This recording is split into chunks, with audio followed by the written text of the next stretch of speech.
Hiçbir şey yapamayız ki.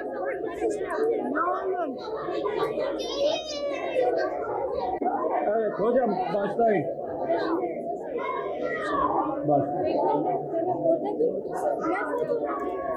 Başlayın hocam. Hocam dağıtın.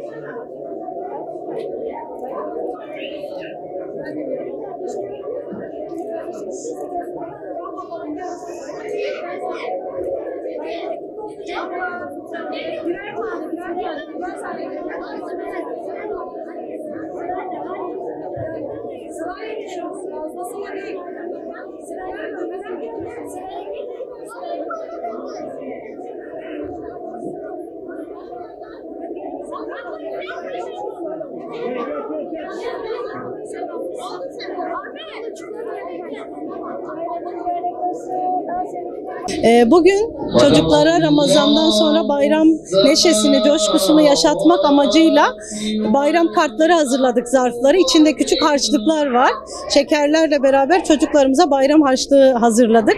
Camiye gelen çocuklarımıza, onlara bayram coşkusunu yaşatmak adına güzel bir etkinlik olacağını düşündük ve öğrencilerimizle beraber hazırladığımız zarfları camiden çıkan çocuklarımıza dağıttık. Onların mutluluğu, coşkusu, neşesi her şeye bedeldi. Özellikle depremden sonra yaşamış oldukları sıkıntılardan küçük bir nebze olsun kurtulmalarını istediğimiz için küçük bir etkinlikti. Ebu Bekir Sıddık Kur'an kursu öğretici ve öğrencileri adına yapılmış bir etkinlik. Teşekkür ederim.